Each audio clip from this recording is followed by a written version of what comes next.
Rules for surviving the Appalachian dark. 1. Do not hum in Silent Valley. The valley remembers and answers in your father's voice. 2. Do not whistle near Husher's Run. The tune will not leave your lips, it will nest in your lungs. 3. Do not pocket a brass tag on Black Briar Ridge.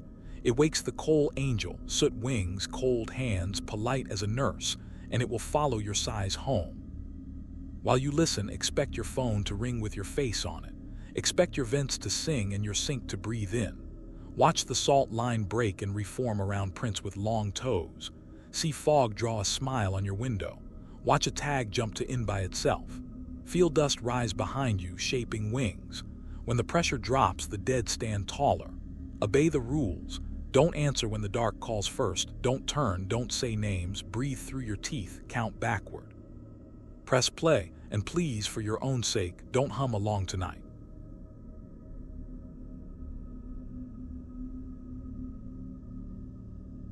They say Silent Valley got its name because the hills learned to hush us.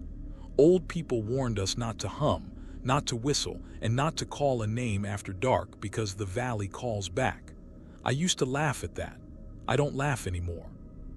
I grew up there, tucked between a blacktop that ends at a rusted cattle gate and a creek that was always colder than it had any right to be. My mammal kept a tin of salt on the porch rail. If the whip-poor-will started up early, she'd pour a little line at the top step and tell us to keep our voices down. "It listens," she'd say, nodding at the tree line. "Don't let it learn your mouth." When my dad passed, I came back from Knoxville to clean out his place. Late summer, kudzu strangling the fence posts. The old field behind the house gone to waist-high broom sedge. Everything smelled like copper and damp. I stayed longer than I meant to, pushing through boxes, flipping through photos of people with my eyes, my jawline, my father's hands. It felt like the house was full of breath that wasn't mine. On the third night, my friend Mason drove over with a six-pack. "You look like you need one," he said, and he wasn't wrong. We sat on the steps with the salt tin between us and listened to the dark come in. Frogs, crickets, the slow drag of a semi on the far ridge. Then, like someone turned down a knob, the night got quiet. The kind of quiet where you hear your own spit. Mason grinned. "Damn, I forgot how the hollow does that." He pursed his lips and gave a soft, playful hum like he was testing a glass. "Don't," I said. It just came out of me, quick and automatic, like I was still 10. My throat tightened. "What, you believe that hush talk now?" He looked at me like I'd grown a second head, then hummed again, a little louder, a lazy, rising note that barely feathered the air. The sound that came back wasn't an echo. It was the same note, yes, but lower, slower, like it weighed more, like it had crawled through wet clay to reach us. It moved under the porch boards. I felt it shake through the wood and into my heel. The railing stuttered under my hand. June, my dad's old Bluetick hound, lifted her head in the hall and let out one soft sound that wasn't a bark and wasn't a whine. Then she went under the kitchen table and pressed herself flat, as if hiding from thunder. "Wind," Mason said. His smile looked glued on. "There's no wind," I said. The tulip poplars were dead still. A moth thumped the porch light. The line of salt had caked into little lumps from the damp, and one of them cracked down the middle like an egg hatching. The hum came again, closer this time, and it had shape to it. It was a line of sound you could follow to the back of the yard, across the brittle grass, to the black mouth of the culvert where the creek ducks under the field. That culvert is a piece of old road from the days when the county still cared about us. It was poured thick and left to sink. You can stand down there on a dry day and shout, and hear 10 of yourself come back wrong. Mason finished his beer and stood. "We're gonna go see," he said, like he had decided it already. Like he thought I'd say no because I always did when we were kids and he liked to dare me. I didn't want to move. I wanted to pour the whole tin of salt around the house and call it a night. But some old part of me stung with pride and I stood too. We crossed the yard barefoot. The grass was cool and slick. The hum drew us like a rope. Standing at the culvert made me feel taller and smaller at the same time. The round mouth of it was rimmed with moss that glowed a little in the porch light. A spider had webbed the top corners. The air coming out was cold, like refrigerator air that smelled like pennies and wet leaves and something else. Old breath, maybe. The hum trembled through the concrete ring, set my teeth on edge, and I found myself pressing my tongue against my molars to keep them from chattering. "Hello," Mason said, leaning in. The word wasn't smart, and I don't think he meant to say it. It fell out of him backward. The culvert answered. "Hello," it said, only not right. The H slid across the palate too slow. The O bowed outward. The L's were thick as if its tongue had no shape. And then, "God help me," it said Mason's name. Not perfect, but close. Like the sound had practiced all summer in a locked room and was proud to show us. "Mace," I said, and grabbed his forearm. His skin was clammy. He laughed, but it broke in the middle. We should have gone back to the house. We didn't. We edged into the culvert instead, bent over because of the low ceiling. We took no light. The night behind us was warm, but in there the air had weight. It pressed around my ears like hands. We walked until the porch light was just a memory, until the circle behind us went gray and then black. The hum was all around now, like walking inside a throat. The concrete was cold under my soles. Water dripped somewhere slow. One drop, then the weight, then the next. "It's not that far," Mason said. "It opens out on the other side by the old sycamore." It was not opening. The sound ahead thickened. I felt it in my jawbone, a vibration, fine and steady, like a tuning fork planted in my skull. The hum shaped itself into something that wanted to be words. The breath that wasn't mine moved over my mouth. The syllables formed behind my teeth. "Do," it said in the soft, worn voice my mammal had when she woke us for church. "Don't answer back." I froze. "Mammal," I whispered before I could stop myself. That was the first mistake. The sound learned me. Something shifted in the dark as if it stood up. The hum clicked into my name, not the name the DMV knows, but the one my father used when he was tired and done with me. It used his tone. The O in my name curled the same way his did when he'd had a chew in his lip. Behind us, back toward the porch, June started to bark, but once like she bit off the second. Then silence. And then my phone buzzed. I hadn't had service all night, but it lit my pocket and shook against my thigh like a live thing. I fumbled it out. No bars, no Wi-Fi. Just one notification burning cold. Incoming call me.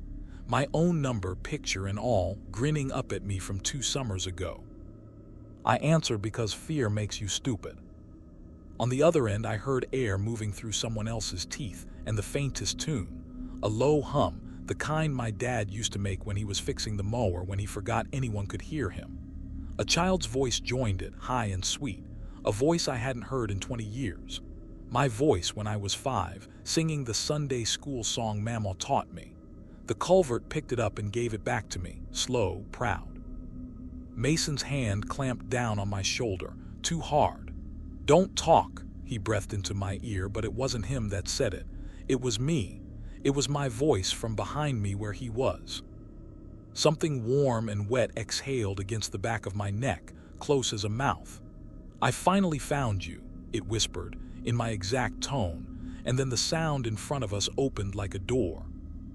Not a door you can see, more like a seam in the dark split, and something colder rolled out over our feet.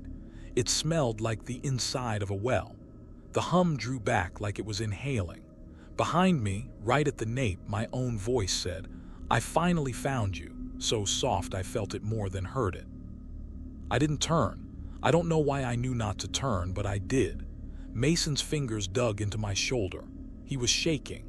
I could feel his breath on my ear, too fast and thin, and then he stopped it, clamped it down like he was trying not to cough. We slid forward because there was no backward left in me. The dark behind us felt crowded. The culvert widened into a bowl. You wouldn't know it from outside. You wouldn't think there was enough hill for a room, but there it was, a low dome of concrete slick with years. Water ringed the bottom like a black mirror. The hum pushed at its surface and made ripples that didn't match our movements. A handful of things lay on a shelf of stone, small, ordinary, and wrong together. A harmonica dented like a bitten tongue, a baby monitor with its green light dead, A key ring heavy with keys that had no doors. A rusted jaw harp stilled between two pebbles. A cracked phone with a spider-webbed screen. Words were scratched in the concrete with something sharp, not deep but frantic. Don't answer back. Under it, no NAMES. Under that, just a line of little X marks until the scratches ran out of space. The air shifted. It wore my father's morning hum like a coat, then changed it, slowed it, darkened it. "Son," it said, in his exact lazy, sweet drawl like he stood where I couldn't see. It said my name the way he said it when he was tired. It said buddy like he used to when he was about to ask me to fetch him a wrench. My phone was still against my ear. The call hadn't dropped. I didn't even remember lifting it again. Breath rasped on the other end. Then a child's voice piped up, "Miss Mary Mack," and the words fell apart, consonants scattering like nails on a floor. It tried again. "Miss M. K." It giggled my laugh. It had my giggle, and I hadn't heard that in a long time. My knees went funny. Something cooled the space in front of my mouth. It was like pressing your face up to a window in winter. I felt the kiss of it, the shape of lips without weight. It wasn't a kiss, not really. It was measuring me. The pressure matched the shape of my mouth, and when I clamped my teeth down, it pressed harder, trying the corners, trying the seam of my lips as if it had all night and the next 100 years to get it right. "Let me wear you," it said, but not with a mouth you'd see. It said it in my voice from just above my top lip. I could feel the words vibrate on my skin. I don't know what saved me right then. Maybe it was the old rules finally waking up in me, the way Mammal used to tap my chin if I chewed gum in church. Don't let it learn your mouth. I dragged my free hand along the wall until my fingers found something crumbly. White powder dusted my skin. Not salt, but the leached chalk that bleeds out of old concrete. I smeared it across my lips and teeth and gums, up into the hollows of my cheeks. It tasted like old pennies and lime. I grabbed the back of Mason's neck and smashed the stuff over his mouth too. He flinched, then nodded. The pressure pulled back like a disappointed child. It changed tactics. The breath found my ear and poured my Mammal into it. "Honey," she said, soft as dawn, "you left the iron on. You don't have to be afraid. Tell me where you are. Tell me what you see." It asked a question, and I felt the yes rise up my throat like a cough. My tongue twitched toward the roof of my mouth. I thumbed my phone's side buttons by instinct and hit the emergency alarm. The siren burst out shrill and ugly, all high angles. The room bucked. The water shivered. The hum tore in the middle like a cheap speaker. For the first time, I felt it react with something like pain. The shape against my lips ripped away, and a dozen voices hissed at once. Names, names, so many names. Mason tried to speak, maybe to curse me, maybe to thank me. His mouth opened and my voice came out, not his, mine. I heard myself say, "Don't," and then it broke apart like a radio slipping out of range. He clapped both hands over his face. His eyes were wet. He shook his head hard like he was trying to rattle something loose from inside. We backed up, crouched, palms flat to the wall, never turning our backs fully. The alarm kept keening, and I let it fill the room even though it filled me with a hot panic. Breath rushed around our ankles like someone crawling. The door in the sound closed, then opened again, never in the same place twice. The culvert behind us felt too long now, but long is better than nowhere, and I'd learned, even if it had learned me, don't answer. From behind, "Gotcha," June's tags jingled. One small chime, another, my chest almost cracked with relief. I wanted to call her so bad my molars ached. I didn't. We felt our way by the damp and the tilt of the floor, by the cold on our shins, by the idea of the porch light through rock. The worst thing was when the dog's bark came from ahead of us and behind us at the same time, one true and one wrong. We kept moving. When we saw gray, then a smear of porch light, we ran bent over like thieves. The night outside hurt my eyes. Crickets came back one by one. The salt line I'd left on the top step was broken and trampled, and then, this was worse, made whole again in a little loop around a pair of wet footprints I didn't recognize. Long toes, splayed like a child's, too wide for any shoe. We got inside. We didn't talk. We couldn't. We found duct tape in the junk drawer and taped our mouths like fools and sat at the table with June beneath us, her paws over her nose. I shut my phone in the microwave because the screen kept lighting and going dark, lighting and going dark. I could feel the alarm in my teeth long after it stopped. I don't remember sleep. I remember light happening behind the blinds. We pulled the tape off slow. My lips were raw. When I tried to say, "Hey," it came out like a stranger testing a word. Mason tried to answer and his voice cracked into 3 pieces and fell silent. He just shook his head and wrote on a grocery receipt, "Don't." He left that afternoon. He didn't say goodbye. He couldn't. He hugged me anyway.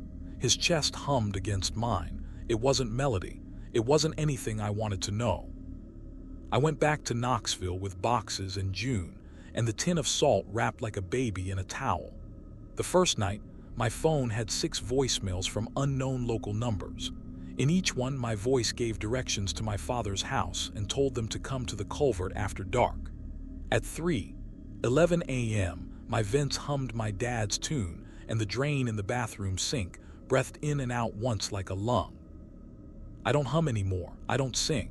I don't answer to my name if it comes from another room. I moved apartments when someone knocked and I heard my own voice through the peephole saying, "I finally found you," in my exact tone, polite as a neighbor. Last week my phone rang. The screen said me. I let it go to voicemail. When I played it, the first thing I heard was the thin smile in my own voice as it said, real soft, right up against the mic, "There you are."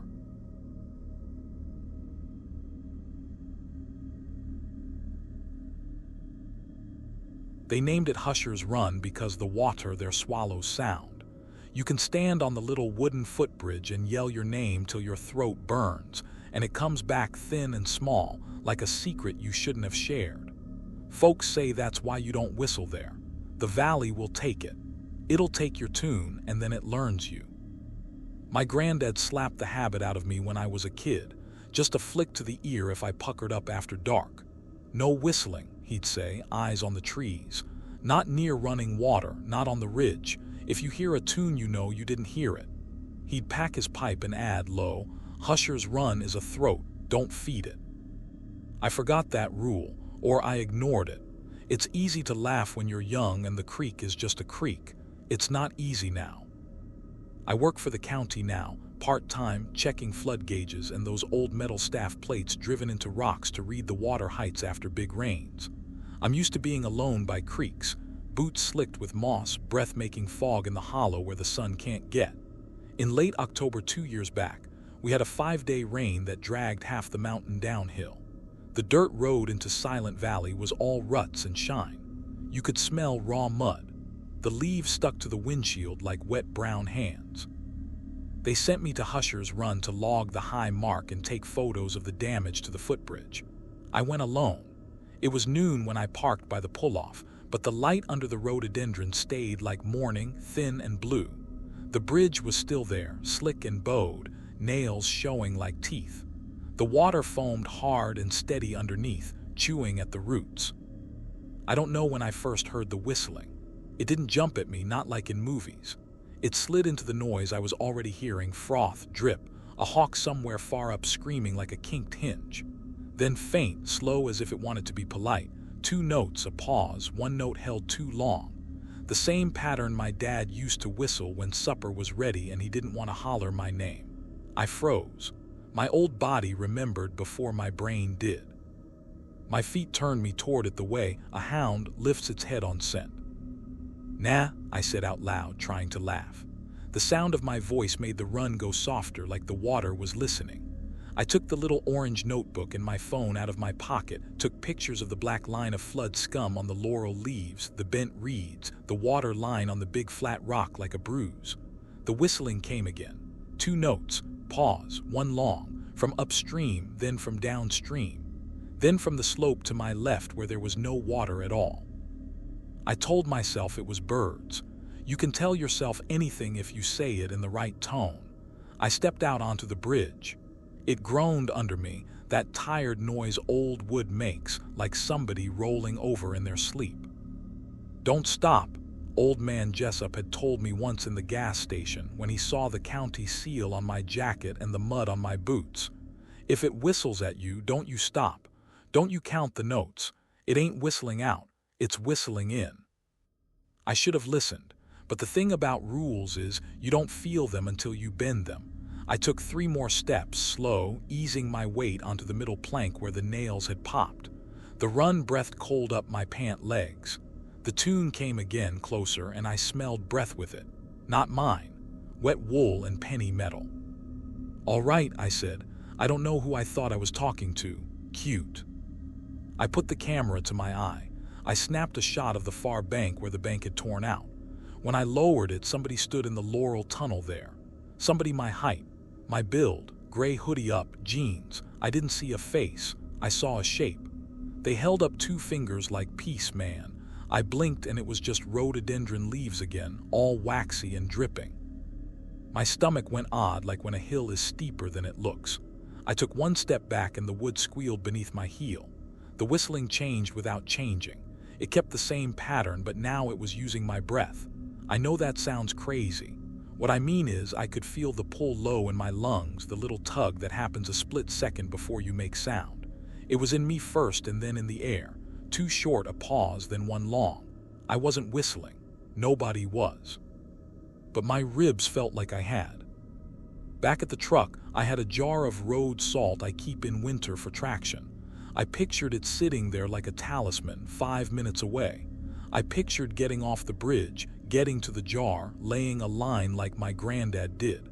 "Stop spooking yourself," I said. I didn't like how weak my voice sounded.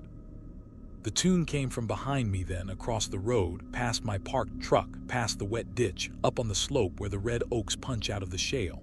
It had moved. I didn't move. I stared at the truck until my eyes burned. I could see clear as anything, my driver's side window fogging from the inside with a small, fast breath.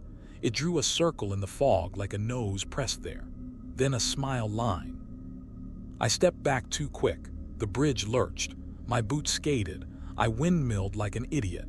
The camera slapped my chest. Down below, the run showed its little white teeth and hurried like it was late to meet something. The whistling stopped. The quiet that came was worse. I could hear every stitch in my coat, the tick of my cooling engine, the little pat-pat of water dropping from the leaves onto the bridge rail. Then the tune started again from under the bridge, not above the water, inside it. The notes came out thick, bubbling like someone blowing through a closed mouth. "Hey," a voice said softly from the far bank, deep in the laurel. It wasn't a shout. It wasn't trying to be heard. It was my dad's voice, and I hadn't heard it in years. He said my name, and then he whistled those 2 notes, that long note. I should have known better than to answer. I should have run. I did the worst thing. I put 2 fingers to my lips and pushed air to say, "I hear you." Nothing came out. I swear to you, I made the shape, I blew, but the whistle came from the run, from under the bridge, from the slope up by my truck, from behind me, all at once. The air went cold in my mouth like I'd bent down to drink from the creek and come up swallowing winter. I clapped my hand over my lips. The sound kept going for 1 more beat without me, then died like a wick pinched between wet fingers. Something stepped onto the bridge behind me. 1, 2. Bare feet, soft, careful. The boards didn't creak. The nails didn't moan. But the air changed, and the back of my neck felt the shadow of a face leaning close. It breathed in, not out, right at my ear, and the tune started again from inside my head, like a bird had flown down my throat and was whistling from there. Cold slid along my gums like a spoon. My ribs tightened, little taps from the inside keeping time. 2 short, pause, 1 long. I clamped my mouth shut so hard my molars ground. It didn't matter. The sound wasn't using my lips. It was using my breath. "Don't turn around." That rule appeared in my skull like a sign lit up. I kept my eyes on the far rail and took 1 small step forward. The boards under my boots felt thin as paper. Whatever was behind me shifted its weight. Bare feet. Careful. Close. The hairs on my arms stood like they were listening too. "Daddy," a voice said from the laurel, my dad's voice, my name shaped after it. Then the tune, lazy and proud, just like he'd do when he didn't want to shout for me. Two short, pause, one long. I pressed my tongue flat so I wouldn't answer. I could feel the answer rise like a burp you can't stop. I swallowed it down and tasted penny water. My hand found the bridge rail. Wet wood, cold slime. I swung one leg over and dropped to the big rocks just below. My knee cracked. Pain was good, it was mine. The run breathed out a burst of white foam like it had been waiting. The tune came up from under, thick with bubbles, trying to pull the air out of me with it. No, I said, but only inside my head. I pressed my palm over my mouth and nose and breathed into my own skin. My heart thumped against my fingers. I scrambled, half-crawled up the bank and slid in the mud, fingernails full of black. Laurel leaves slapped my face and left wet stamps. The whistling kept time in my chest. I broke onto the road, boots sliding. My truck sat 30 yards away, gray and ordinary like salvation. My driver's side window was fogged from inside. A circle had been rubbed in the fog right where a nose would be. Under it, a smile line. Then I saw it, two small fog marks side by side like fingertip taps, the two short notes, and one long smear down the glass, slow and greedy. Not yours, I whispered without sound. I fumbled the fob and hit the panic. The truck woke up screaming. Horn, lights. The sound tore through the hollow like a ripped saw. The tune faltered. The thing behind me flinched without moving. It didn't like that sound. I felt it in my ribs, my breath tripped and then caught. I yanked the door. The air inside was wrong cold, refrigerator cold. My breath turned to fog at once and hung too long, not diffusing like normal, just laying there, a cloud that wanted to keep shape. The vents clicked, plastic hushed, two short, pause, one long, coming out of my vents like a little mouth. The jar of road salt sat in the footwell where I'd thrown it last winter. I grabbed it and dumped a thick line across the threshold, across the seat, across the dash. Salt clicked and skittered. My hands shook so bad it looked like I was sowing grain. I jammed the nozzle of the salt jar into the vents and shook until the vents spit white. The tune gagged once, not out loud but in me, like a hiccup you choke on. Outside, something leaned on the glass. Not a face, just breath. The fog on the window cleared where it pressed and left a long, wet stripe, slow as a tongue. It traced the smile again for me. Then it drew a bigger circle around the first one, like a mouth opening wide. I kept the horn going. I didn't care if the battery died. The noise banged at the trees, bounced off the slope, rattled my teeth. The whistling staggered, then found me again, quieter this time, a whisper whistle that made my eyes water. It reached for my little exhale at the end of each breath, like a pickpocket with soft fingers. I stuffed the sleeve of my jacket into my mouth and bit down until fabric fibers cut my gums. I tasted cotton and rust. I started the engine with my free hand and slammed it into reverse. Gravel spit, the truck fishtailed. For 1 second, the rear tires kissed the lip of the ditch and I felt the whole thing want to go backwards down into the run. The whistling surged like a cheer. I floored it. The tires found grip and I shot up the road, hazard lights strobing the wet trees. It chased me, not with feet, with air. The tune paced alongside the cab at 50, then 60, leaping from ditch to tree line to the bed behind me. In the mirror, I saw nothing but my own stupid white face and the red blink of my lights.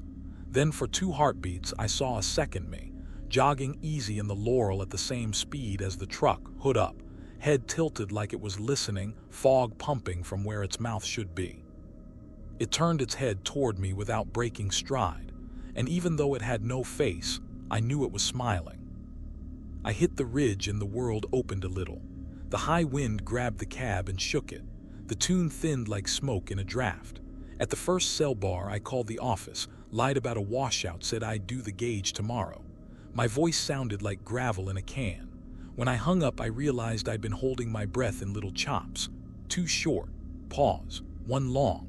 I forced the rhythm out of my body by counting prime numbers out loud until I saw spots. At home, I taped the bathroom sink and tub drain with duct tape. I shut the toilet lid and set a full toolbox on it. I pushed rags into the AC vents and slept with a scarf over my mouth.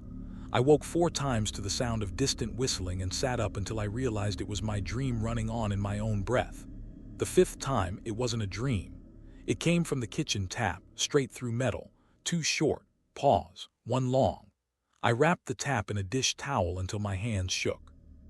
I stopped going near water. I brushed my teeth in the yard with bottled water and spat in the dirt. I wouldn't stand near the break room sink.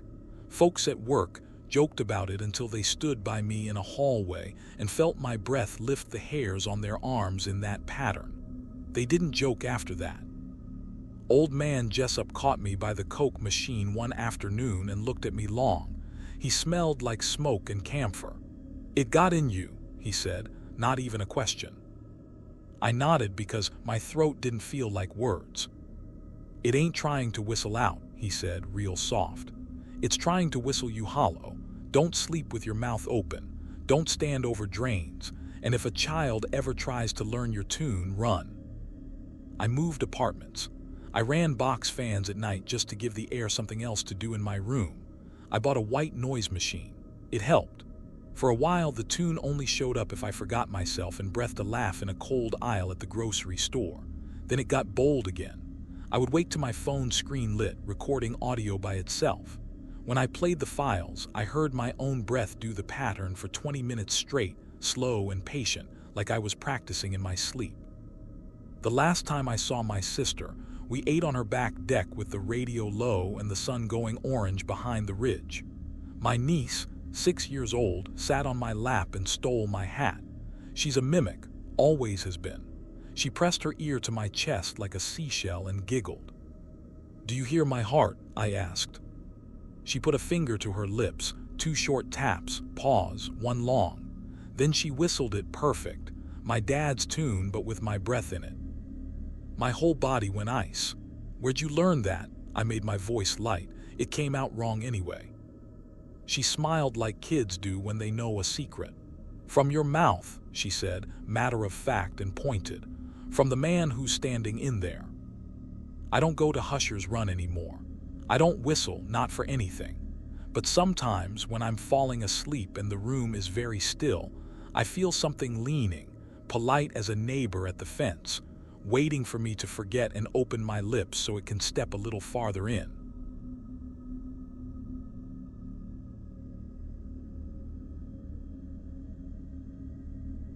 There's a switchback on the old ridge road that goes quiet. Not night quiet. Not shut your radio off quiet.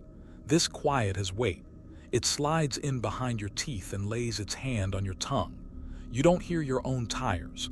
You don't hear your own breath.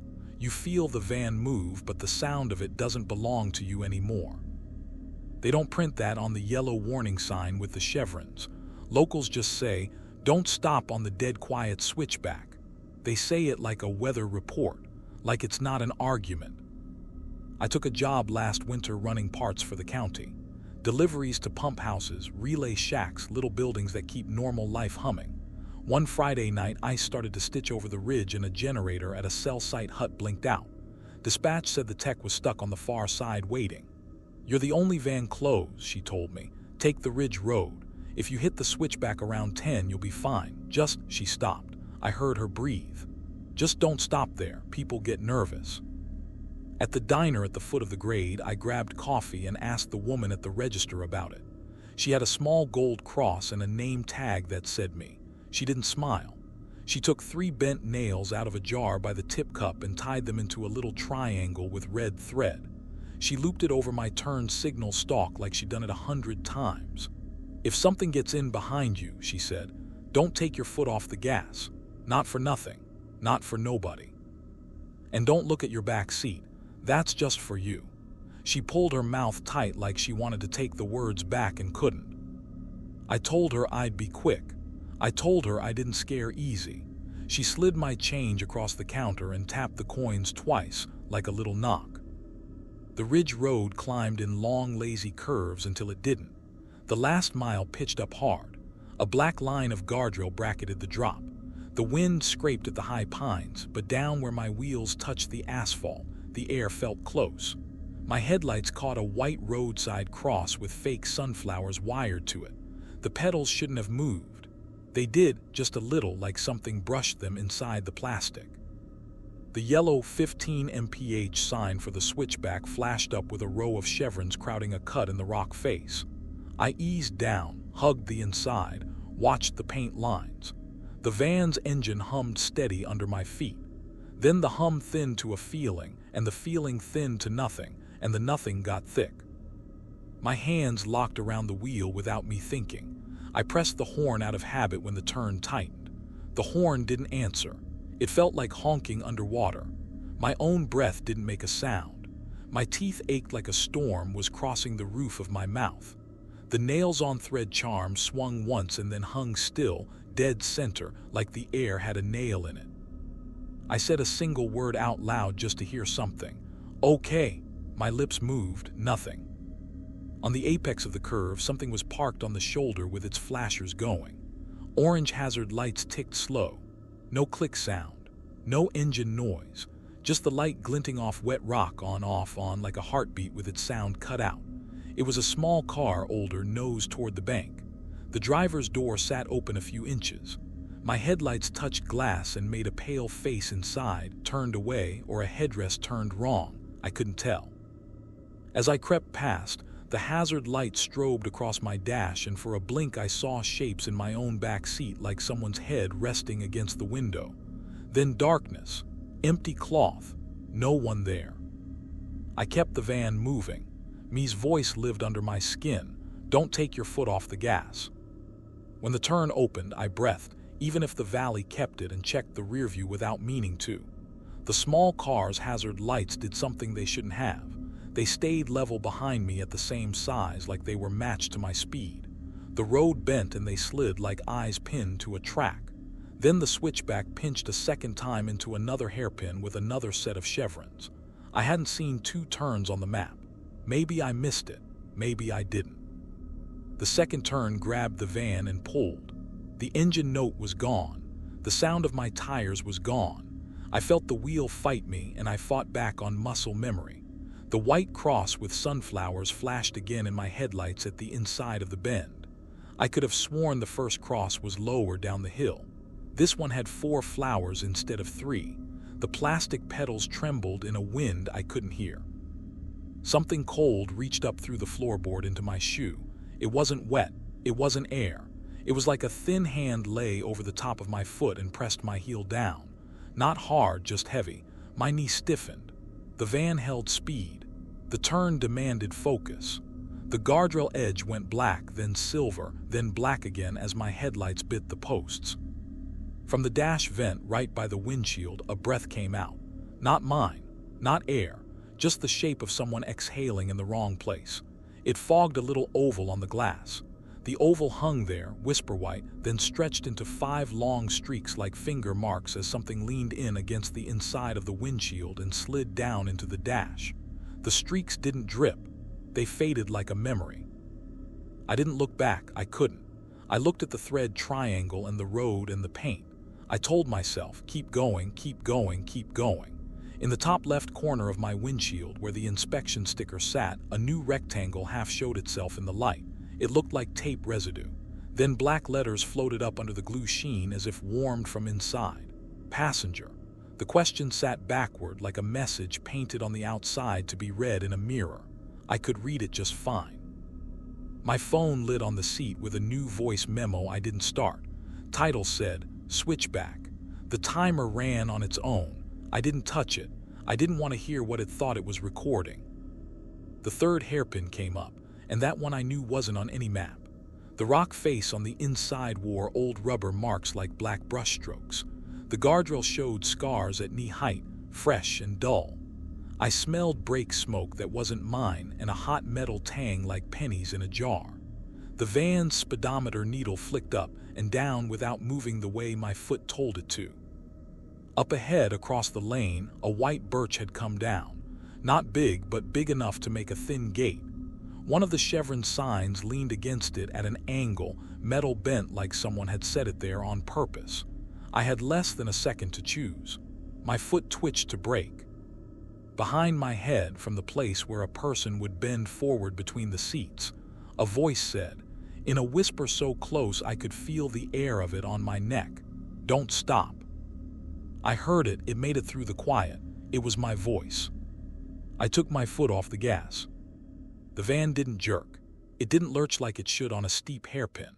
It just paused in motion like someone pressed their finger on the film of the moment. The quiet got thicker, like I was breathing through clean cotton. The hazard lights behind me froze in the mirror at the same size. For a blink, there were 2 orange coins held in a dark hand. The fallen birch ahead seemed to grow thinner and taller all at once, like I was both moving and not moving. Something eased into the space between my shoulders. Not weight, not touch. A shape in the air that wanted to be a person. The fabric of the driver's seat tightened. The headrest pressed against the back of my skull a little, a lover's lean without the heat. My seatbelt locked with a dry click I could feel but not hear. From the dash, the passenger airbag light blinked from off to on. The word passenger on the sticker ghosted up again in the top corner of the glass, backward. The question mark was gone. In the rear view, I didn't see anyone, just the black silhouette of the back seat, and beyond it the 2 coins of hazard light, steady and wrong. The small white cross with plastic sunflowers rolled into my headlights again on the inside of the same curve. I was sure I'd passed it already. 4 flowers this time, then 5, then 3. The counts didn't stick. The voice memo on my phone rolled on by itself. The little red bar crept. The title still said Switchback. The timer ticked numbers with no sound. 00, 02, 00, 03, 00, 04. It felt like watching my own pulse in someone else's wrist. "Don't stop," I heard again behind my left ear, like someone had leaned in from the back seat. It was my voice, but older, like road grit had lived in it a while. I didn't mean to, but I turned my head a hair. Not enough to see, just enough to feel the breath of the thing that wasn't breathing. The thin hand on my foot shifted. It slid from my heel to the top of my shoe, pressing down, asking for the brake. The van trembled like a big animal about to lay down. My fingers found the triangle of bent nails where me had looped it on the turn signal stalk. The red thread cut my skin a little as I tore it free. I didn't know why. I didn't have a plan. I just wanted something human in my hands that wasn't my own fear. The birch across the lane waited like a thin white gate. The chevron sign leaned on it, bent. If I stopped, I'd be nose to bark with it, alone, in a quiet that wasn't empty. If I went, I'd have to crush it, maybe tear my oil pan, maybe slide out into the black where the guardrail had scars. The hand on my shoe pressed again. My knee started to bend whether I wanted it to or not. "Okay," I said, or tried to, and felt the shape of the word die in my mouth. Something in me snapped the other way. I reached back blind with the triangle of nails and slid it along the gap between the seats until the thread snagged on the rear seat belt. The belt hissed out slow, like breath through teeth that aren't there. I found the cold metal tongue with my fingertips without looking. I dragged the red thread through the hole, looped it twice, and shoved the tongue into the buckle. It seated with a mute shove. My hand flinched like it expected the little chime, seatbelt fastened, to ring. Nothing rang. But the air around my head loosened half an inch, like a lid unsealed. The weight behind me settled a little lower, like a person sitting back. The passenger airbag light blinked twice. The letters on the glass smeared. Passenger turned to pass NGER, as if the word was being pulled into 3 pieces. The hand on my foot lifted. I stomped the gas. The engine caught like a drowned thing that remembers how to breathe. Not a roar, a shudder. The van crawled. The tires took a bite of asphalt I couldn't hear, and I felt the bite in my back teeth. The front bumper hit the birch. The tree rode up under the hood and snapped with a motion I felt more than heard. The chevron sign scraped along the paint and kissed the fender. For a second, the hazard coins in my mirror grew big, like 2 suns rushing up. Something tapped the rear glass from inside. 5 quick touches in a row like fingernails, and a cloud of frost bloomed on the back window where nothing breathed. "Don't stop," my own voice said again, but not from behind me this time. It came from the speakers. The radio was off. The memo was still recording. I didn't look at the screen. The third turn opened into straight. The guardrail ran long and silver. The stars showed between black spruce tops where they should be. I kept my foot steady. I didn't dare ease. The quiet peeled off my ears like tape coming up. I heard the first sound come back as a feather, tire hiss faint as a sigh. Then the engine, low and wet. Then the clack of something small rolling on the floor by the passenger seat. The seatbelt warning blinked, then held steady like it had made its choice. I didn't check my back seat. At the cell site hut at the ridge top, the tech stood with a headlamp and a clipboard. I rolled the window down with a hand that didn't feel like skin. "You made it," he said, his breath fogged. The sound of his voice hit me like a good slap. Normal. He peered at my van like he was going to say something else and changed his mind. "You took your time. Did you see anyone down there? Troopers said some car's been sitting for hours with hazards on." "No," I said. My voice came out thin. Behind my neck, the headrest had a cold spot the size of a face. He signed for the part. I didn't shut the van off. I didn't want to. On the way down the far side, the road was just a road. The airbag light clicked off. I wanted to cheer like a kid. I didn't go home right away. I stopped at the diner because I needed light and coffee and a person who knew where I'd been. Me was alone at the counter rolling silverware into napkins. When she saw me, she put the roll down. "You stopped," she said, not a question. "I did," I said. I set the triangle of nails on the counter. The thread had frayed. There were tiny black flecks on the metal like soot. She didn't touch it. "You buckled it," she said, and her mouth made a line. "That's one way." "Does it get out?" I asked. She glanced at the door like she was checking her own shadow. "Sometimes they ride a long time," she said. "Sometimes they just need somebody to carry past the place they couldn't leave. Sometimes they want a driver." The open sign buzzed in the window. The sound was thin but there. Behind me, through the diner glass in the dark reflection, my van sat with its passenger seat empty and its back seat dark. For a second, just one, the hazard lights flashed once in the glass and not in the lot. One clean blink. In the reflection, the back seat had a head in it turned toward me. Then nothing. Empty cloth. At home, I let the van sit in the driveway with the dome light on. I didn't look in the back. I set an extra pillow on the couch and fell asleep in my clothes. At 3 a.m., my phone vibrated on the coffee table. The voice memo had stopped at 0666, a time that isn't a time. It had saved itself. Title, passenger. Length, 6 minutes, 66 seconds. I shouldn't have. I hit play. There was road hiss far. Then the click of hazard lights, slow and steady but backwards like someone played a metronome inside out. Every few seconds, my own voice leaned close to the microphone and said, "Don't stop," in the same old way I'd heard behind my ear. Somewhere in the middle, after a stretch of pure held quiet that made my teeth hurt, a second voice came very close and spoke in a tone that wanted to teach me a thing. "Say when," it whispered. It wasn't my voice. I didn't sleep the rest of the night. Before dawn, I went out and checked the van. The back seatbelt was buckled. The red thread from the nail triangle had been tied neatly around the latch in a new knot I don't know. On the inside of the rear window, 5 faint streaks arced down like finger marks in fog. When I breathed on the glass, they showed up clearer.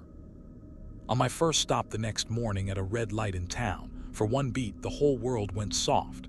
Traffic sounds grew thin. The open sky felt like a lid for a breath. In the rear view, 2 orange coins blinked once at the same tiny size they'd been on the switchback. My hands closed on the wheel. The passenger airbag light blinked on, then off, like a wink. In the corner of the windshield, the residue letters flexed into a new word I could read backward or forward the same. When. I didn't look back. I still deliver parts. I take the Ridge Road when I have to because people need their generators and the county pays on Friday. I don't stop on that turn anymore, not even to pick up someone waving. I don't hit the horn. I don't talk. Sometimes, on the best days, I feel the weight behind me sit taller like it's getting ready to leave. Sometimes, on the bad ones, I feel it lean all the way up between the seats and listen right into my mouth. Last week I passed the white cross with the fake sunflowers for the first time since that night. There were 6 flowers on it. The petals trembled in a wind I couldn't feel. The hazard car wasn't on the shoulder. The guardrail had a new scar at knee height, bright and raw. In the reflection of the stainless coffee tumbler in my cup holder, orange flashed, on, off, on, right where a face would be sitting in the back seat. I keep the triangle of nails tied to the rear latch now. It keeps the belt buckled. It keeps something where it is. I don't know if that's mercy. When I sit in my driveway at dusk and the neighborhood goes a little quiet like towns do, my radio ticks itself on with no station, just a soft breath through the speakers. My voice comes through sometimes from some other night, older, sanded down. Don't stop, it says, gentle, like I'm trying to be kind to myself across a curve. There's a day on my calendar next month with a reminder I didn't set. Title says, Switchback. Time just says, when.